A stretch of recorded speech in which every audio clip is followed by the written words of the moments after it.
Hey Sugar Geeks, Liz here. Today I'm going to show you how to make Ladyfingers from scratch. You don't have to buy them from the store. They're so incredibly easy to make. So let's go ahead and get started. First we're going to add our egg yolks into the bowl of your stand mixer, or you can use a hand mixer for this. It just would take a lot more arm power. And then I'm gonna add my whisk. Okay, we're gonna bump it up to speed 4 and sprinkle in our sugar.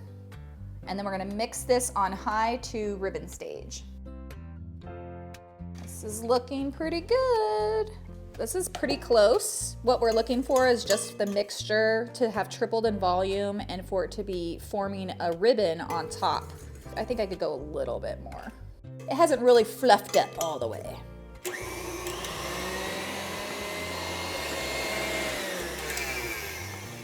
Okay, that's looking real nice. I can just feel that it's really light and airy, and it's creating these nice big ribbons on top of the surface. So this is ready to go. Okay, I'm gonna add my salt into my flour and just set that aside. We're gonna sift that into our mixture later. Let's go ahead and whip up our egg whites. These are room temperature so that they whip up nice and fluffy. Cold egg whites tend to stay a little flat. Kind of the same process. We're gonna add the egg whites in and then sprinkle in the sugar while mixing on speed 4. I'm gonna let the egg whites get a little foamy before I start adding in the sugar. Otherwise, the sugar just tends to sink straight to the bottom. Ooh, that looks perfect. We got some nice glossy peaks that are still soft, but holding their shape. So, a medium stiff peak. Okay, bringing the yolks back in, and we're going to sift our flour mixture. We're gonna do half the batch here. Always sift the flour when you're making a sponge because it aerates the flour and allows it to fold in a lot easier. And then we're going to fold that in by just going around the bowl and then folding it over the top. So you scoop around the bottom and you bring it to the middle. And it's gonna look a little dry, that's okay. All right, and I'm gonna add the rest of the flour in. Okay, now we have our very thick, kind of dry batter, and we're gonna add in our meringue to lighten it all back up. We're gonna add in 1/3 of this. I'm just going to fold it in, just fold it in. This is the sacrificial meringue that you just kind of get it all together.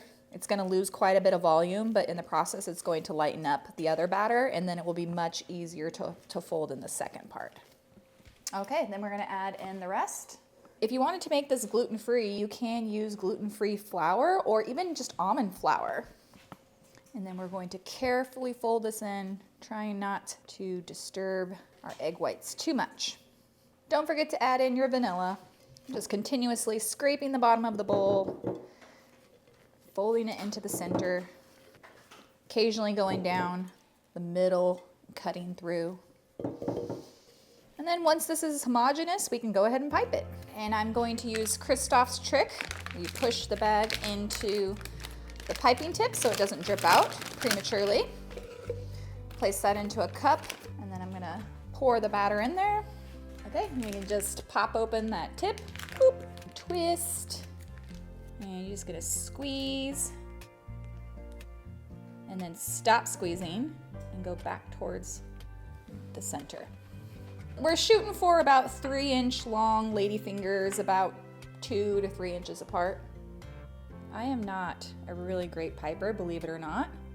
So I will be the last one to tell you, make sure you pipe these really perfectly, because I'm not that great of a piper. But we're just making cookies. And most of the time, whenever you're making ladyfingers, I feel like it's to put for tiramisu or for charlotte cake. So at the end of the day, they just need to be delicious. So when I make my charlotte cake, I actually pipe these ladyfingers closer together so that when they bake, they touch. That way I don't have to place them individually. Okay, and I'm gonna really layer on that powdered sugar because that is going to create a skin on top of the batter that traps the air and helps the ladyfingers to rise nice and big. You might notice that it dissolves kind of after your first pass, and you can just go ahead and add some more sugar. You should be able to see the sugar on top of the ladyfingers. And then pop them in the oven at 350 degrees Fahrenheit for about 15 to 18 minutes. You know your ladyfingers are done baking when they're puffed up, golden brown, and set in the center. So you definitely want to layer on a lot of powdered sugar because these ones, I was a little bit light on the powdered sugar, and look how much flatter they are compared to these. That powdered sugar really creates that skin that allows them to puff up. It's like making a macaron. Ladyfingers are great for using in tiramisu. They're great for making charlotte cake. They just need a little moisture. They are often used as like dunking into coffee in the morning, but for me, I'm more of a raspberry jam type of girl. And they're so soft and airy, absolutely delicious. Thanks for watching, guys. Ladyfingers are great for using in tiramisu, a raspberry jam type of gale. God, my God. I'm gonna show you how to make them. Come